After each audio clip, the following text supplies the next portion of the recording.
আসসালামু আলাইকুম। ঝর্ণাস কুকিং হাউজের আজকের আয়োজনে ফুলঝুরি পিঠার রেসিপি শেয়ার করব।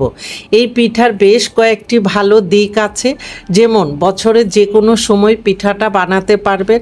পিঠাটা তৈরি করতে খুবই অল্প সময় লাগে আর সংরক্ষণ করে রাখতে পারবেন বেশ কিছুদিন।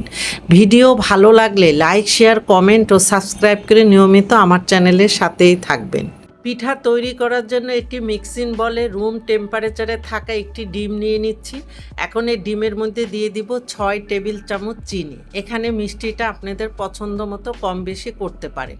দিয়ে দিচ্ছি 1 টেবিল চামচের মতো পানি দিয়ে ডিম, চিনি ও পানিটা খুব ভালো মতো মিশিয়ে নিতে হবে।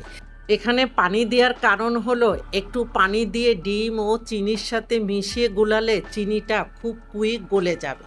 চিনিটা গলে যখন এইরকম কালার চেঞ্জ হবে তখন এখানে দিয়ে দিব 1 কাপ ময়দা, আর এই ময়দাটা অবশ্যই চেলে নিতে হবে। এখন ময়দার সাথে দিয়ে দিব 1/2 কাপ চালের গুঁড়া, আর এই চালের গুঁড়াটা ঘরে তৈরি করা, বাজার থেকে কিনা অথবা ডিপ ফ্রিজে রাখা যে কোনো চালের গুঁড়া দিয়ে পিঠাটা তৈরি করে নিতে পারেন।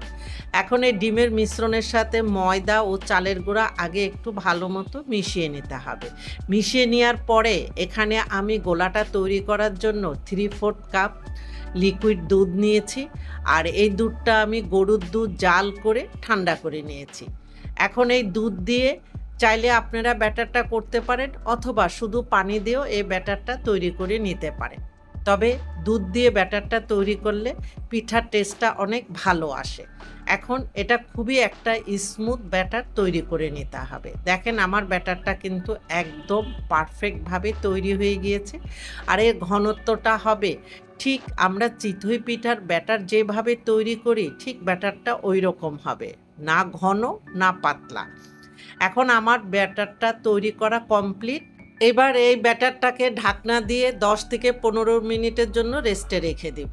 আর এই দেখে পিঠা তৈরি করার জন্য আমার ছাঁচের দরকার হবে, আর আমি আজকে নতুন ছাঁচ নিয়েছি, তাই এই ছাঁচগুলিকে একটু প্রসেস করে নিতে হবে, তা না হলে ছাঁচ থেকে কোনোভাবেই পিঠা বেরিয়ে আসবে না।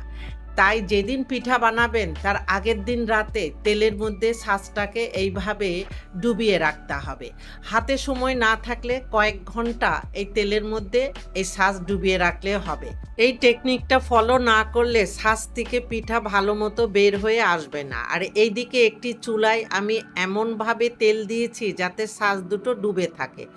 এখন আমি ছাঁচ দুটো গরম করতে রেখে দিব, কারণ ছাঁচ ভালো মতো গরম না হলে পিঠা কোনোভাবেই বের হয়ে আসবে না। আর এদিকে পিঠা ভাজার জন্য আমি আরেকটি চুলায় একটি পাত্রে বেশ কিছুটা তেল দিয়ে গরম করে নিয়েছি। আর এখন পিঠা দেওয়ার আগে ব্যাটারটা এইভাবে একটু নেড়ে মিশিয়ে নিতে হবে, কারণ নিচের দিকে ব্যাটারটা জমে থাকে। এখন এই গরম ছাঁচ এই ব্যাটারের মধ্যে দিয়ে সাথে সাথে গরম তেলের মধ্যে দিয়ে জাস্ট 3 সেকেন্ড পরে একটু হালকাভাবে ঝাঁকা দিলেই ছাঁচ থেকে পিঠাটা খুব ইজিলি বের হয়ে আসবে। আর চুলার হিট এখন মিডিয়াম লোর মাঝামাঝি রেখে আমি পিঠাগুলি ভেজে নিচ্ছি, তা না হলে খুব দ্রুত উপরে কালারটা চলে আসবে, পিঠার ভিতরেরটা ভালো মতো হবে না। আমি আরও একটি ছাঁচ দিয়ে আরও একটি পিঠা তৈরি করে দেখাচ্ছি।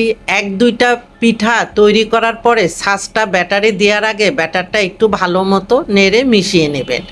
আপনারা চাইলে পাশের আরেকটি চুলায় প্যানের মধ্যে একটু তেল দিয়ে ছাঁচটা গরম করে নিতে পারেন, অথবা পিঠা ভাজতে ভাজতেও এইভাবে ছাঁচটা পিঠার পাশে দিয়ে গরম করে নিতে পারেন।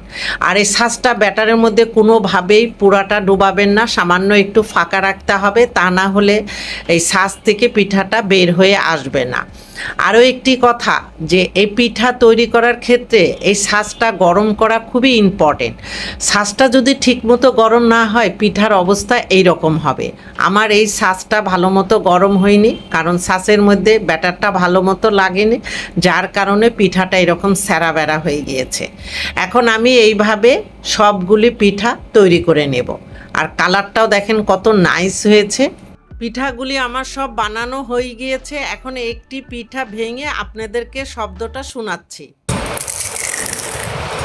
পিঠাগুলি যে কত মচমচে হয়েছে সেটা শব্দটা শুনেই বুঝতে পারছেন। এখন এই পিঠাগুলি একটি এয়ারটাইট বক্সে ভরে সংরক্ষণ করে রাখতে পারবেন 10 থেকে 15 দিন পর্যন্ত। এতক্ষণ আমার সাথে থাকার জন্য অনেক ধন্যবাদ। আমাদের জন্য দোয়া করবেন। আপনারা ভালো থাকবেন। আল্লাহ হাফেজ।